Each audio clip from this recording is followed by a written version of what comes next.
શું મોદીની આ અપીલ દેશ માટે ખતરાની ઘંટડી છે? શું આગામી દિવસોમાં પેટ્રોલ, ડીઝલ, ગેસ અને રોજિંદી વસ્તુઓના ભાવ તમારા ખિસ્સા પર અચાનક બોજ નાખવા તૈયાર બેઠા છે? શું ભારત ધીમે ધીમે એક મોટા આર્થિક સંકટ તરફ ધકેલાઈ રહ્યું છે? અને આખરે એવું તો શું થયું કે દેશના વડાપ્રધાનને ખુદ લોકોને કહેવું પડ્યું કે સોનું નહીં ખરીદતા, પેટ્રોલ ડીઝલનો બચાવ કરો, રાસાયણિક ખાતરનો ઉપયોગ ઘટાડો? આવી અપીલો શા માટે? આવા સવાલ થાય કારણ કે સરકાર ત્યારે આવી ભાષા બોલે જ્યારે પરિસ્થિતિ અંદરથી કંઈક ગંભીર બનતી હોય છે. ટૂંકમાં આગ લાગી હોય તો જ ધુમાડો નીકળતો હોય. આવો વિગતે વાત કરીએ, સમજવાનો પ્રયાસ કરીએ કે આખરે દેશમાં ચાલી શું રહ્યું છે, વિશ્વમાં ચાલી શું રહ્યું છે અને ભારતની તેમાં સ્થિતિ શું છે. નમસ્કાર, હું તુષાર બસિયા, આપ જોઈ રહ્યા છો સ્વમાન.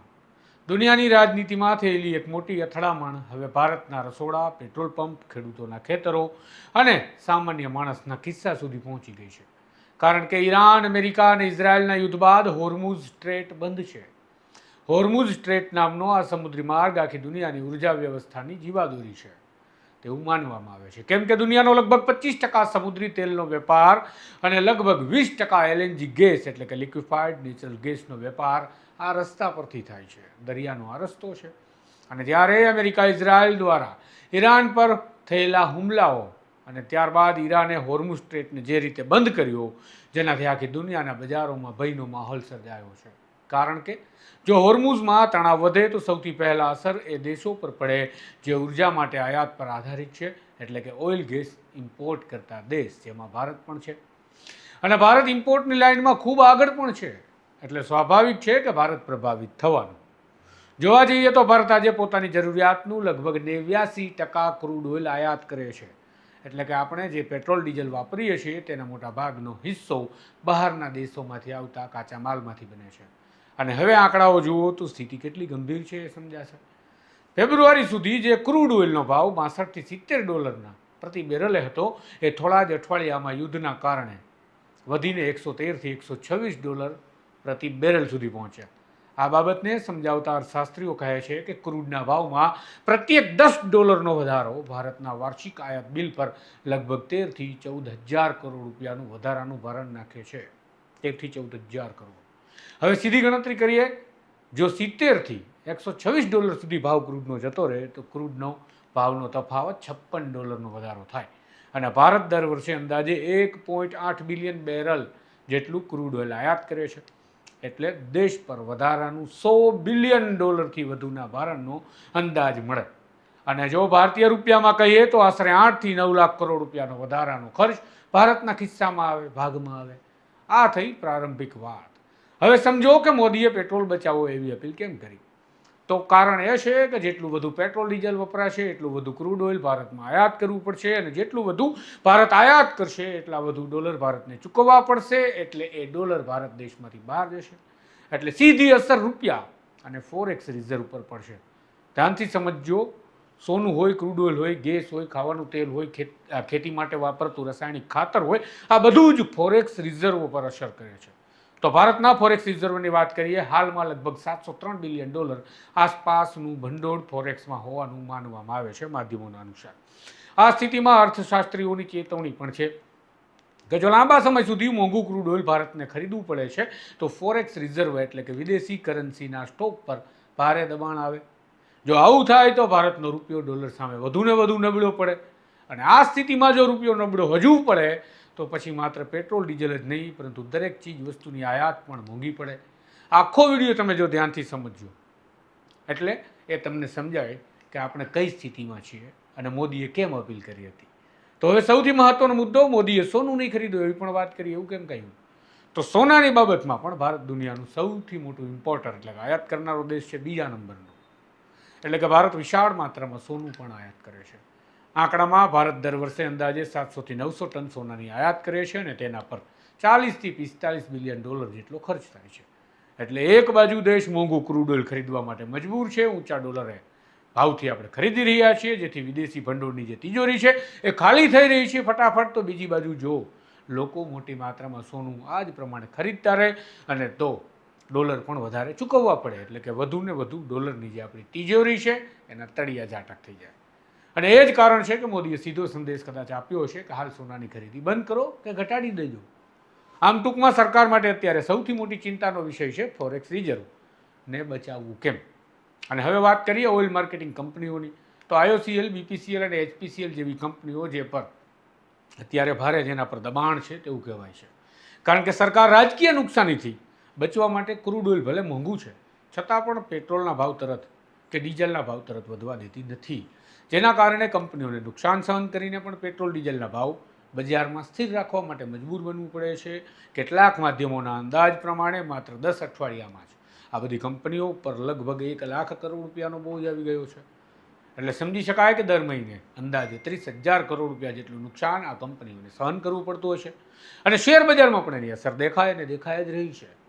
એક જ મહિનામાં HPCLનો શેર લગભગ 22% તૂટ્યો, તો BPCLમાં પણ ઘટાડો આવ્યો, IOCમાં પણ ધરખમ ઘટાડો જોવા મળ્યો. ટૂંકમાં સરકાર રાજકીય નુકસાન અને નાગરિકોનો મોંઘવારીનો જે આક્રોશ ફાટ છે એનાથી બચવા માટે પેટ્રોલ ડીઝલના ભાવને કાબૂમાં રાખવા માટે મથી રહી છે અને લાફો મારીને ગાલ લાલ રાખે છે, જેની અસર કંપનીઓને સીધી પડવા લાગી છે. પહેલાં હતું કે યુદ્ધ થોડા દિવસમાં પતી જશે, વાંધો નહીં આવે, આગળ જતાં વ્યવસ્થા થઈ જશે, પરંતુ આ યુદ્ધ તો લાંબુ ચાલ્યું. જેથી આગળ હવે જોવા જઈએ તો શેર માર્કેટમાં ઓઇલ કંપનીઓમાં મોદીની અપીલ બાદ પણ કોઈ પણ પ્રકારની શાંતિ ન થઈ અને હજુ પણ ગભરાટ જોવા મળે છે. અને ગભરાટ કેમ ન હોય? બજારને ખબર છે કે સરકાર જો વધારે દિવસ સુધી ભાવ નિયંત્રણ કરવા નુકસાન કરાવતી રહેશે તો માર્કેટમાં ડાઉનફોલ નક્કી છે. અને સરકાર કેટલાક દિવસો સુધી પ્રયત્ન કરશે અને કેટલા દિવસો સુધી આ ભાવમાં વધારો નહીં કરે અને નુકસાન સહન કરતી રહેશે અને કેટલી કેપેસિટી છે. હવે કરીએ તમારી, મારી અને સાવ સામાન્ય આપણા જેવા લોકોની વાત. કારણ કે છેલ્લે તો બધો ભાર આપણા ખભે જ આવવાનો છે. કેમ કે ગેસ, પેટ્રોલ, ડીઝલ, ખેતી માટેનું ખાતર, આ બધી જ જરૂરિયાત આપણી છે અને તેની અસરો પણ આપણા પર જ થવાની છે. મોંઘવારી તો ઢીંઢા ભાંગી નાખવાની છે એવું આપણે ઘણી વખત સાંભળ્યું કે દેશી ભાષામાં કહ્યું હશે. તો આ ઢીંઢા કેવી રીતે ભાંગે એને પણ સમજીએ.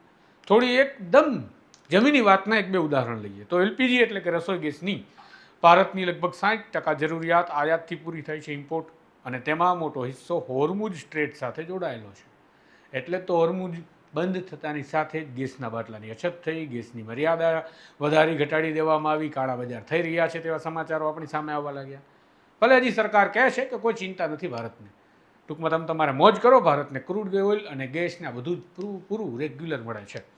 પણ જો આ સંકટ વધશે તો LPG સિલિન્ડરના ભાવમાં આગ ઝરતી તેજી આવશે અને તેની સીધી અસર આપણા રસોડામાં પડશે. હવે વાત ખેડૂતોની જગતના તાતની, તો PM મોદીએ ખાતરનો ઉપયોગ ઘટાડવાની પણ અપીલ કરી છે અને ખેડૂતોને કહ્યું છે કે ખાતરનો ઉપયોગ 10, 20, 30, 40, 50% સુધી ઘટાડો. રાસાયણિક ખાતર જમીનને પણ નુકસાન કરે છે અને આપણી જે ફોરેક્સ રિઝર્વ છે એને પણ નુકસાન કરે છે. તો એવું કેમ? તો એવું એટલે કે દુનિયાના લગભગ 30 થી 35% યુરિયા એક્સપોર્ટ અને 20 થી 30% એમોનિયાનું એક્સપોર્ટ જે છે એ પર્શિયન ગલ્ફના વિસ્તારમાંથી થાય છે અને આપણે ઇમ્પોર્ટ કરીએ છીએ આ બધું. વળી વાત ફરી આવશે હોર્મુઝ સ્ટ્રેટ પર. તો આંતરરાષ્ટ્રીય બજારમાં ખાતર વેપારનો મોટો હિસ્સો હોર્મુઝ સ્ટ્રેટમાંથી પસાર થાય છે અને ત્યાં જ તો ડખ્ખા છે. ઈરાન એવું કહે છે કે અમે બ્લોક રાખીએ, અમેરિકા કહે છે તો અમે ઉપરથી બ્લોકેડ મારીએ, અને આમ હોર્મુઝ સ્ટ્રેટનો જે રસ્તો છે એના પર સંકટના વાદળો છે અને આમ પણ રસ્તો બંધ છે, ક્યારેક ક્યારેક ચાલુ છે, તો જ્યારે નીકળ્યા ત્યારે નીકળી ગયા એવું કહેવાય એ પ્રકારનું ચાલુ છે. એટલે સ્વાભાવિક છે કે કાચા માલનો ભાવ વધશે, ખાતરમાં અને ખેતીની પેદાશોના ભાવ વધશે અને ખેતીનો ખર્ચો વધશે અને પછી ખાદ્ય પદાર્થો વધશે જેના ભાવ, અને એ ખાવાનું આપણે છે. અને ફરી એ જ પારાયણ કે સામાન્ય લોકોને ભોજન સુધી મોંઘવારી અડી જશે.